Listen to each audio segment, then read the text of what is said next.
Hi all അസ്സലാമു അലൈക്കും NSVയിലേക്ക് എല്ലാവർക്കും സ്വാഗതം. ഇന്നൊരു കുഞ്ഞൊരു റെസിപ്പി ആയിട്ടാണ് ഞാൻ വന്നിരിക്കുന്നത്. വാഴപ്പിണ്ടി വെച്ചൊരു സൂപ്പർ റെസിപ്പി നമുക്കിന്ന് തയ്യാറാക്കി നോക്കാം.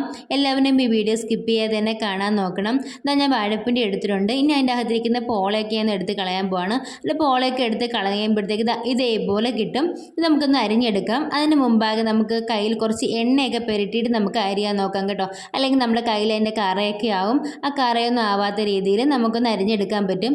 ഇതേപോലെ ഒന്ന് അരിഞ്ഞെടുക്കുക. അരിയുമ്പോഴത്തേക്ക് അതിൻ്റെ അകത്തിരിക്കുന്ന കുറച്ച് നാര് കിട്ടും. ആ നാരൊക്കെ ഇതേപോലെ വിരലിനകത്ത് ചുറ്റിയെടുത്തിട്ട് ആ നാരൊക്കെ പോകുന്ന രീതിയിൽ നല്ലതുപോലെ ഒന്ന് അരിഞ്ഞെടുത്താൽ മതിയാകും.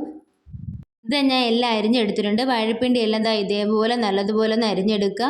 അതിന് നാരൊക്കെ പോകുന്ന രീതിയിൽ ഇതേപോലെ അരിഞ്ഞെടുത്തതിന് ശേഷം നമുക്കൊന്ന് വേവിച്ചെടുക്കാം. അതിന് മുമ്പാകാൻ ആവശ്യത്തിന് കുറച്ച് ഉപ്പിട്ട് കൊടുക്കുക. അതിനുശേഷം കുറച്ച് വെള്ളം കൂടെ ഒഴിച്ചു കൊടുത്തതിന് ശേഷം നല്ലതുപോലെ ഒന്ന് മിക്സ് ചെയ്തെടുക്കണം. നല്ലതുപോലെ ഒന്ന് മിക്സ് ചെയ്തെടുത്തതിന് ശേഷം നമുക്ക് അടുപ്പിലോട്ടൊന്ന് വെച്ച് അടച്ചു വെച്ചൊന്ന് വേവിച്ചെടുക്കാം. വാഴപ്പിണ്ടി ഒരുവിധം വെന്ത് വരുന്നുണ്ട്. അപ്പോഴത്തേക്കും നമുക്ക് ഇതിന് ആവശ്യമായിട്ടുള്ള അരപ്പുകളൊക്കെ ഒന്ന് റെഡിയാക്കി വെക്കാം.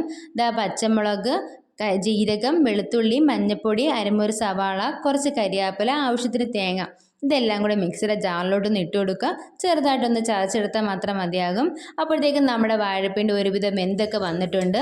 എന്നിട്ട് നമുക്കിതൊന്ന് കടുവറുത്തെടുക്കാം. ഞാൻ അടുപ്പിലോട്ടൊന്ന് പാത്രം വെച്ച് കടുകൊക്കെ ഇട്ടു അരപ്പെല്ലാം കൂടി ഇട്ട് കൊടുത്തിട്ട് നല്ലതുപോലെ ഒന്ന് ഇളക്കി കൊടുക്കുകയാണ്. അരപ്പൊക്കെ ഒന്ന് ചൂടായി വരുമ്പോഴത്തേക്ക് നമുക്ക് വേവിച്ച് വെച്ചിരിക്കുന്ന ആ വാഴപ്പിണ്ടിയും കൂടെ അതിനകത്തൊന്ന് ഇട്ട് കൊടുക്കാം. വാഴപ്പിണ്ടിയും കൂടെ ഇട്ട് കൊടുത്തതിന് ശേഷം നല്ലതുപോലെ ഒന്ന് ഇളക്കി കൊടുക്കണം.